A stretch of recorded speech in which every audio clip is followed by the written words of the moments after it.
মধ্যপ্রাচ্য যেন রক্তের সাগর। একের পর এক চালানো হামলায় উত্তপ্ত হয়ে উঠেছে গোটা অঞ্চল। ইসরায়েলের ভেতরে ক্ষেপণাস্ত্র হামলা, কাতারে মার্কিন ঘাঁটিতে হামলার পর এবার প্রতিশোধের নেশায় মত্ত ইরান। ইতোমধ্যেই কাতারের মার্কিন সেনা ঘাঁটিতে হামলার পর বাড়তি সতর্কতা অবলম্বন করেছে যুক্তরাষ্ট্র।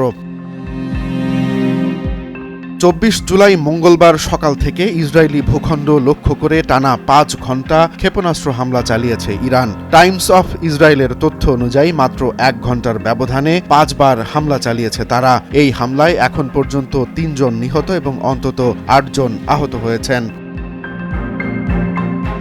সবচেয়ে প্রাণঘাতী ছিল তৃতীয় দফার হামলা। ইরানের ছোড়া ৮টি ক্ষেপণাস্ত্রের একটি আঘাত হানে দক্ষিণ ইসরায়েলের শহর বীরশেবার একটি আবাসিক ভবনে।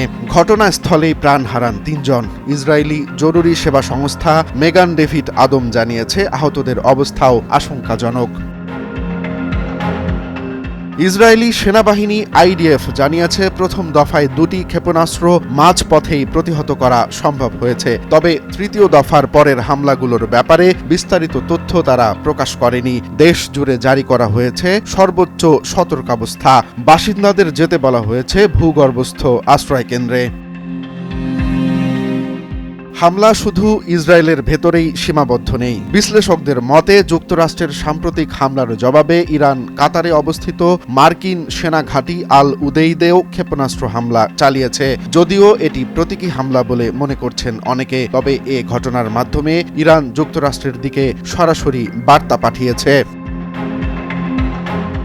সংবাদ সংস্থা রয়টার্সকে দেয়া এক সাক্ষাৎকারে ইরানের এক শীর্ষস্থানীয় কর্মকর্তা স্পষ্ট করে বলেছেন, প্রতিশোধ চলমান থাকবে। হামলাকারীদের অবশ্যই শাস্তি দেওয়ার অধিকার রাখে ইরান, তবে যে কোনো পরিস্থিতিতে কূটনৈতিক পথ খোলা থাকবে।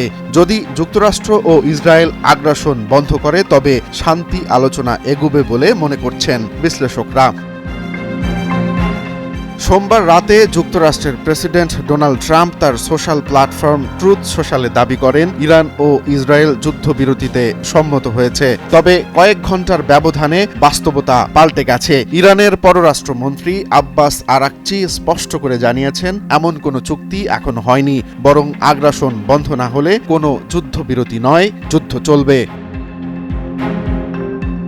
মধ্যপ্রাচ্যে যেন আরেকটি বড় যুদ্ধে নাম লেখাতে যাচ্ছে শক্তিধররা। ক্ষেপণাস্ত্র হামলার পরে পাল্টা হামলা, শান্তির দূরত্ব এখন কয়েকশো কিলোমিটারেরও বেশি। প্রশ্ন এখন একটাই, কে থামাবে এই আগুন?